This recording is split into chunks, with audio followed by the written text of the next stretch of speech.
क्रांतिक अनुपात परीक्षण डालिए। यह टेस्ट स्वतंत्र तथा सहसंबंधित समूह के लिए उपयोग में लाया जाता है।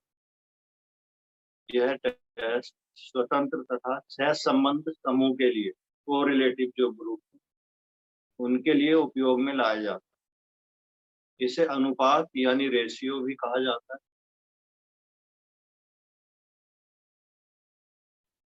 वास्तव में अनुपात या टी रेशियो दो माध्यों के अंतर तथा इस अंतर के मानक त्रुटि यानी स्टैंडर्ड एरर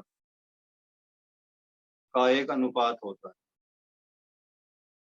इसका उपयोग सबसे पहले स्टूडेंट के समूह पर किया गया था, इसलिए इसे स्टूडेंट टी टेस्ट भी कहते हैं।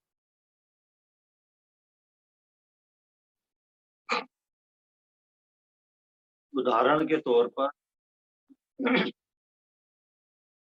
दो जनगणनाओं के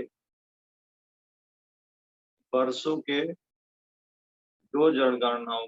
वर्षों में जनगणना वृद्धि अथवा जनसंख्या घनत्व, पॉपुलेशन डेंसिटी एंड इंक्रीजमेंट, इनके अंतर को इसी के द्वारा ज्ञात किया जाता है।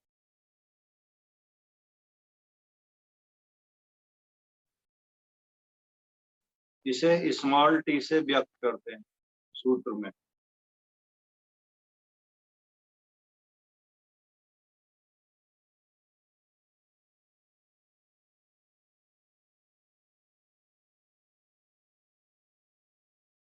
टी टेस्ट की विधि, इसकी विधि में सबसे पहले शून्य परिकल्पना, तो इमेज भेजी गई होगी। इसकी विधि में सबसे पहले शून्य परिकल्पना या नल हाइपोथेसिस की जाती है। तो एक हल्का सा सब हेडिंग डालो, नल हाइपोथेसिस या एक शून्य परिकल्पना।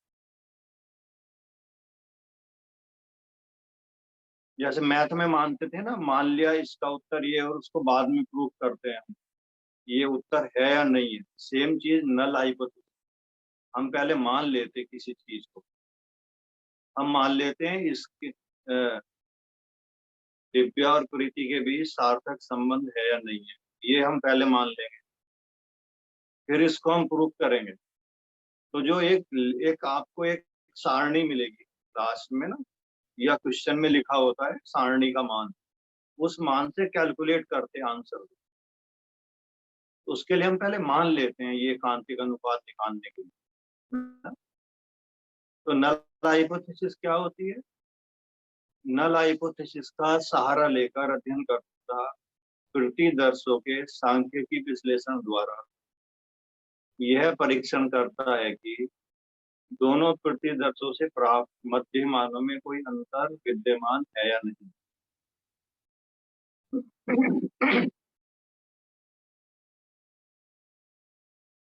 द्वारा बोल, नल हाइपोथेसिस का सहारा लेकर कोई अध्ययन करता प्रतिदर्शों के सांख्यिकी विश्लेषण द्वारा यह परीक्षण करता है कि दोनों प्रतिदर्शों से प्राप्त मध्य मानों में कोई अंतर विद्यमान है या नहीं। इसमें सामान्यतः 5% के साथ सार्थकता स्तरों का प्रयोग किया जाता है।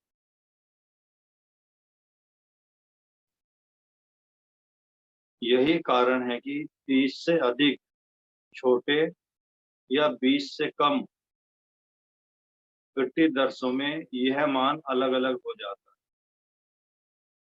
इसके लिए एक सारणी दी गई होती है जो एग्जाम में भी मिलती है, या क्वेश्चन में भी लिख के दे देगा कि सारणी का मान इतना है, या बुक के बिल्कुल बैक साइड में होगी क्रांतिक अनु परीक्षण की सारणी दी हुई होगी। टी टेबल देते हैं।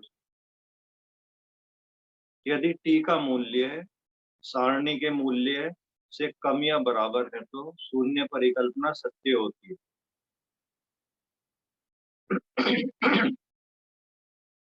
अर्थात दो मध्य मानों के बीच अंतर सार्थक नहीं होता। मान या वैल्यू के अधिक होने पर परिकल्पना को सार्थक माना जाता है, जो टेबल में वैल्यू दी गई है।